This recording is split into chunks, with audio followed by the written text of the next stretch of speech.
Welcome to the Probate Realtor Show, your one source for selling and buying real estate through trust and probate. Hear directly from the best attorneys and trusted advisors on how executors and administrators navigate the probate process in and out of court.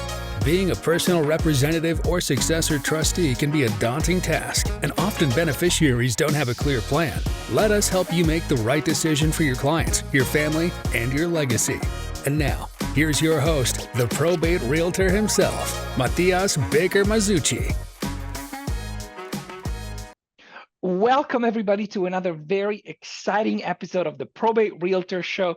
Today, we are talking to Brent Bowers, the land shark. I mean, I love that. Look at you, even on the hat. Brent, welcome to the show. Thanks for having me, Matias. I'm excited to be here. Yeah, so, I think it's important for our audience to get to know you for a very important reason. In the world of inheritance and inheriting real estate, sometimes clients inherit land.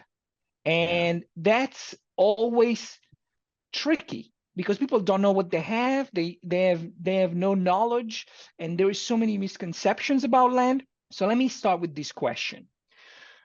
Can you share the first step that someone should take after inheriting vacant land to ensure they're making an informed decision?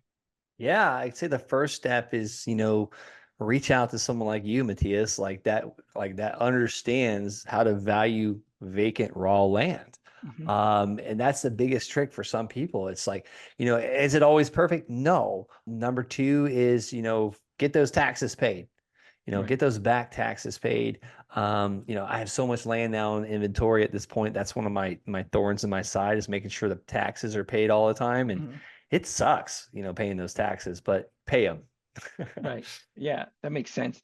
Now, I wanted to ask you another question. When somebody owns land, sometimes they own land with mineral rights. Sometimes they own land without mineral rights. I don't know if this is really something that you go into, but I'm going to tell you this because it kind of happens. Somebody inherits some land in the middle of the desert and they think, maybe my grandfather bought it because there's oil underneath or something like that.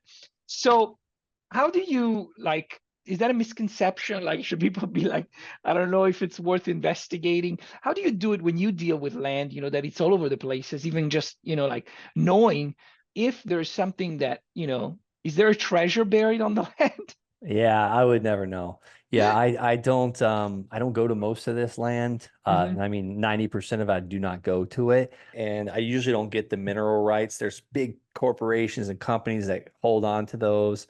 If I ever got the mineral rights, I wouldn't let them go. Right. But I own large tracts of land, even the 58-acre ranch that I have with the house on it. I don't own the mineral rights underneath that. And it's like, I get that question all the time. Do mineral rights come with this? So many people ask that question. I'm just like, no, they don't. Does that I should really ask hey, why is that important to you? I'd love to know. But it's like, are you looking for that sort of thing? But I have a well permit, but I don't own the water rights either. It's almost like it's crazy. The mineral rights. That's not my specialty. I don't know anything about it. No, that makes total sense. But that's very, what you said, it's actually very informative because you say a lot of the land that is being sold, that is being bought, does not have mineral rights to it. So if somebody inherits land and they know that it has mineral rights, there's a value to it. So there's something to be known. Same thing about the water rights. So those are, very important things that somebody, when you evaluate land, when you come to somebody like me and you say, look, I got this land that I inherited. If it's worth X, if it doesn't have mineral rights, it's worth Y. If it has mineral rights and water rights, and does it have road access? All of these things are important. And I'm sure that when you look at land, because you're looking all over the places, if it's right next to a road and next to utility, we as realtors, we look at that all the time. You have utility, it comes to the road, that's easy. That's, well, that's not easy, but that's worth a certain amount of money because the utility is so close. If you have to go across a mountain to bring utilities to that piece of land, maybe developing it may not be the right move. So in that vein, what are the uses that you see people doing with land? Like you gave a good example, a ranch, right? What are some of the other examples that you see that people can do with vacant land? Yeah, you see all kinds of usage. For a while there, I was selling to a lot of truck drivers. They would take the land so they can own a piece of land that they could park their rig on. And then it was like I sell to people that one day they want to build their forever home or their investment home on it. I sell to spec home builders or developers, you name it. It's all kinds of all across the board. That makes sense. And it's such a specific niche. What about the tiny home movement? These prefab, bring the I love truck, that. are you seeing any of that on people that are buying and they're interested in doing something like that, bring in tiny Yeah. homes? I actually just sold 2 parcels of land in Colorado to a tiny home builder. Oh, very He nice. put $15,000 down for the land. This is a really cool deal too, by the way. I paid $9,000 for both parcels many years ago. We bought them and we sold them for roughly $5,000 down each. So we collected all of our money back, and then we were getting a couple hundred a month. Well, that buyer ended up defaulting. Actually, let me correct myself. I apologize. This ran together with another one. We ended up getting $5,000 down for both of them. So I didn't quite get all my money out of that deal, but we got a couple hundred a month for about a year. So we almost got all of our money back out of that land deal. Well, I just sold them again to a tiny home builder for $15,000 down. So they appreciated, this time for a total of $55,000. The first time it was, I think we sold them for $20,000 each. So we sold them for $15,000 more. And for some reason, both times someone bought the pair. They were right next to each other. So this guy is we're seller financing him interest only payments for 2 years, 24 months at 12% interest. Okay. So he's paying the interest on the remaining. So he bought him for 55. So he's got a what is that? $30,000 or $40,000 balance. 12% interest. So it's a couple hundred a month for the next 24 months. So that's just more profit, that interest that he's paying, and he's got 2-year balloon. And if he doesn't pay it off, we'll do an extension fee and all that. But that's what he's doing. He's building tiny houses on them. Beautiful land. I love it. Let me say, because we are in the business. So for us, this language, boom, boom, boom. I gotta clarify for the audience. So balloon, it means the payment is due, if you're not familiar. So basically, seller financing means somebody that's buying is not getting a mortgage. Instead, the seller is carrying the balance and they're making the interest payments to the seller. And the fact that it's interest only, they're not paying the principal down, they're just paying the interest for essentially paying the seller to carry the debt, to carry the land for them. And then when the balloon payment comes up, they have 2 options. They can either refinance, they can pay it off. Usually the way that people do it when they develop, once it's developed, it's different. It's easier to get a loan from the bank because you got a house on it. So you just, basically get a regular mortgage for the property. It's such a fascinating niche of like how people are doing things like this, putting tiny homes on it. So what are some of the legal consideration that somebody, some of these land, like you say, you never see it, like you go to the land. So you must put your trust into, either a local realtor or, a title company and everybody. How have you developed that sort of, ability to operate remotely? Yeah. And that's the best part about this business is I work from home now. I used to go to a lot of this land. I think about going out to Colorado because they just got a spring snow. So I'll go out there and ski. Like, I'm not tied down to anywhere. We just got back from Costa Rica. We went to the Cayman Islands, Savannah, Georgia. Like, this is all in the past, like 4 months. So I'm just like, holy cow. I used to be tied to a desk, tied to a job. They'd tell me what to wear. But yeah, I really rely on the locals. So when I find a piece of land, I want to know who the land sales specialist real estate agent is, the person that's selling all this land, because that's my boots on ground. And guess what? I'm going to ask them if they can refer me a investor friendly title agent. And if they don't know one, I'm going to Google sell my house fast in Los Angeles, California, and call the top 3 home buyers, because you Google sell my house fast, you're going to get home buyers, right?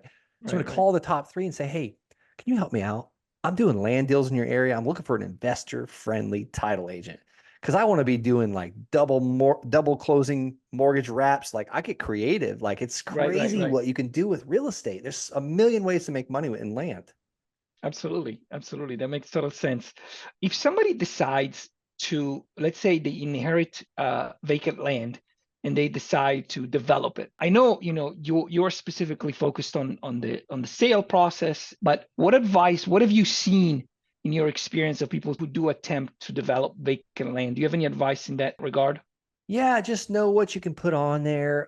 Start talking to the city and the county and the planning and zoning early. I don't develop a lot of land. I've built a few houses. We got a development in Colorado Springs that we just got a letter of intent on for 1.4 million. We bought it for 1.2. So not like a crazy home run, but we'll make a little bit of money on it type thing. Right. And that seller, he seller financed us with 600,000 down, and he held the remaining 600,000 for 1 year, no payments, no interest. Very interesting. Okay, so somebody inherits dirt. This is going to be the title of the episode. You inherited dirt. Now, what you do essentially, because that's the world that I live in. Well, And call you're me. giving, I'd love to buy it from you. yeah, no, absolutely, yeah. That's the thing. Like there are people out there who can buy the land, but tell me, what are you looking for? I mean, like for instance, like I was just telling you about, having experience with land in the middle of the desert, no roads, no nothing. What value does that have to you? I don't buy a lot of that. I have done a lot of those. I don't buy those anymore. I mean, you can make plenty of profit on it. I bought 117 parcels for $300 a piece. So roughly about 45 grand is what I spent. And I usually sell those for about 4,800 each. Okay. I got about 20 of them left. So it's a lot of my sold on payments as well. But you got to work hard to sell those parcels. Like they're great for four-wheelers and blowing up stuff and shooting guns and parking your RV. But it's easier to do like more in demand land, like stuff that people want. Let me tell you a story of somebody we've worked with. They had inherited land that one of their family members had won over the radio. Not a joke. It was a call-in show that was giving away parcels of land over the radio that were, inaccessible, no utilities, no nothing. And these lots were carved out, I don't even know how I can't even remember how big they were. Not that big, probably around an acre or maybe a little bit less. And wherever they were in the middle of the desert, they were giving them away. So then when somebody passes away, somebody's got to sell them. And believe it or not, there are buyers out there, as you said. There are people who buy them. I'm just not sure, what they plan on doing it when there's no access and nothing like that. So that's fascinating. Let's talk about your journey. You seem like a very interesting individual. How did you arrive at becoming the land shark essentially? I was just I was in the military and I was looking for a way out, and no one else was talking about flipping vacant raw land. And I'd been trying to get started in real estate for many years. So I was like, you know what? I heard a guy on a podcast talking about doubling his money, flipping land, tripling and quadrupling his money. I was like, man, I've been trying to do real estate since 2004. It's now 2016. 12 years I've been trying this. I've been taking courses and going to seminars. I've spent so much money. I mean, hundreds of thousands of dollars. I go out and take this course, and then I go out on a Monday, and then Tuesday, by then I lost interest because it's like, this is hard. This doesn't work the way they say it would. So I was like, you know what? I'm going to just go. I'm going to just start contacting landowners and see what can happen. And it's crazy. I started getting responses, and I made like $5,000 on my first parcel of land. I made $4,500 on the next one. Then I was getting paid $400 a month on the third one. So they just kept building up. Before I knew it, I'm at $9,800 a month on payments from land that I've sold. And I got out of the military, and then I had a lot of time on my hands. So I started teaching people for free how to do this, and they weren't doing anything with it because it's like, look at the libraries. Libraries are free. No one goes to them. But people spend money all day long on books on Amazon, and usually read them because they paid for it. So I was like, you know what? I'm going to start charging people when they want to take me out to lunch or coffee. And okay, I was coffeeed out. I was like, I'm going to switch to decaf. Then I was like, let's go on runs. And then I invited this guy from the military, an old friend of mine, wanted to go he wanted to meet with me. And I was like, no, brother, let's go on a run. This guy smoked me. He was like special forces. I didn't even realize it. I was like, I'm never doing that again. So then I started charging people. I was like, listen, you want to learn my system, $1,000. And you won't believe it. One of those guys, Tom Robinson, which I accidentally charged him twice. And I found out about it 2 years later, and I reached out to him. I was like, hey man, I owe you like $1,000. He's like, keep the money, man. Donate it.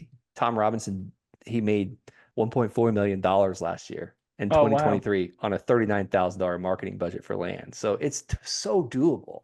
Yeah, that's great. So you became interested. I know, when people get interested in real estate, and they start, trying to do wholesaling and things like that. I know it changes to where you're located, but it's very, very crowded, very, very competitive marketplace. They call it driving for dollars. You go out there, you try to get in touch with owners. They want to sell their property. It's very complex. Well, rather than complex, it's actually very difficult to get a hit. So it's interesting that you're mentioning that, your niche of land, you're obviously dealing with people who have who are thinking more of it as a commodity, I suppose, rather than, like the home that they grew up in, or that, That's so right? true. You're right. Yeah. When I used to buy houses, I've wholesaled some houses, I've flipped some houses, and it was a hard sell to get a house at a discount because people are emotional. They have Right. emotional ties to this house. And with land, it's like it's not so emotional. So how do you, if somebody wants to get educated before, not exactly in what you do, but if somebody wants to get educated on the value of land, et cetera, are there any resources that you recommend? Not necessarily to get into the flipping of the land, but just to knowing, well, what the asset they have, what its value is, et cetera, Yeah, et cetera. you can go to like Redfin and Zillow. Again, call a land sales specialist real estate agent. You can find those on Redfin and Zillow. That's who's selling the land around you. Click on those links, see who it's listed by, who it's bought by. Land.com is another source. Just do some homework. It takes a little bit of research. That makes sense. How did you become an expert at valuing land, and how do you feel? Because the reason I'm asking you is this, real estate, I give you an example because I work in Los Angeles County. This is where I work. And I can tell you that when I'm valuing a home, sometimes a home on one side of the street has a completely different value than a home on the other side of the same street because one maybe is in the city of Beverly Hills, one is not. Big difference. One is in a great school district, the other one is not. One is within an HOA, the other one is not. Like, you have to be so precise. Now, you are buying land all over America. How in the world are you accurate in your valuation? I'm genuinely Yeah. interested in this. Yeah, I'll tell you, it's I make sure there's margins of safety, and I'm not buying land all over the world. It's just a few Right. states, and I want to see demand. I want to see land selling in that area, Mhm. apple to apple comparison for comparables. I'm also talking to land sales specialist real estate agents, so Right. I'm bound. I already know the price in my head before Right. I call them. I just want someone else to do what I call a sanity check. Am I missing anything? Is there Right. water close by? Is there electric? But if I see a lot that just sold next door for 35,000 and I'm buying it for 15,000, I think I'm going to be okay. Right. That makes total sense. Thank you. Thank you for sharing that with us. Okay, let me do something that I do at the end of every one of my episodes, which is to ask you to pick a random questions between 1 and 30. Okay, 27. All right, 27. That's amazing. Oh, I That's love very this question. interesting. It's so appropriate. What was the last thing you regret buying? Oh, regret buying a Could fifth be wheel anything. camper, brand new. I just wrote a check for 17 grand to get out of that deal because Oh, a 2019 too as well. So it's like, it's just like buying toys brand new is a worse investment. But here's the thing, on the other end, I bought a lake house at the same time for okay, there you 300 go. for 305,000. That lake house is worth like 700 now. Oh, So good. buy real estate and rent the rest of this crap. Absolutely. I totally agree with you. Okay, before I let you go, two things. One, I love your personality. You got great energy. I would love, if people need to get a hold of you for two reasons. One, they want to sell their land. They're like, okay, you know what? I don't want any problems. I want somebody who gives me, buys my land, and they reach out to you. What is the best way to get a hold of you? Yeah, you can go to the landsharks.com if you want to Okay. get involved in land flipping and get rich buying and selling vacant raw land, or create lifestyle freedom. I mean, this is what I did with it. And then, or you can hit me up on most of the social medias, Brent L. Bowers. I'm on TikTok and Instagram and Facebook. If you want to send me a message, prefer it on Facebook or Instagram. Got it. Got it. One more thing. If somebody wants to take a course and be trained as you provide that information, can they find that on the website? Yeah, that's the landsharks.com. Schedule a call with me. I'll be taking the call. You'll have to fill out the application. It's like 12 questions. It takes 3 minutes, but if you don't fill it out, I'm not calling you back. Fair enough. Fair enough. Yeah, because I'm sure that, there's a lot of people out there who are not as serious as they should be. Brent, it's been such a pleasure to have you on the show. Thank you so much for coming on. Thank you for sharing your wealth of knowledge and giving our audience this very interesting insight into the world of land. Thanks, Matias. Thank you so much. God bless, man. Yeah. Bye, everybody. We'll see you on the next episode. Thank you for listening to the Probate Realtor Show. Find more episodes and interact with us at probaterealtor.la. That's probaterealtor.la. Listen, ask questions, and get results. Don't forget to like and subscribe. The Probate Realtor Matias Baker Masucci is a licensed real estate broker in California, DRE number 020544763. Any legal information provided is for informational purposes only and not for the purpose of providing legal advice. Contact an attorney to obtain advice with respect to any particular legal issue or problem. We make no guarantees as to the accuracy of any information. Thank you again for listening, and we'll see you in the next episode.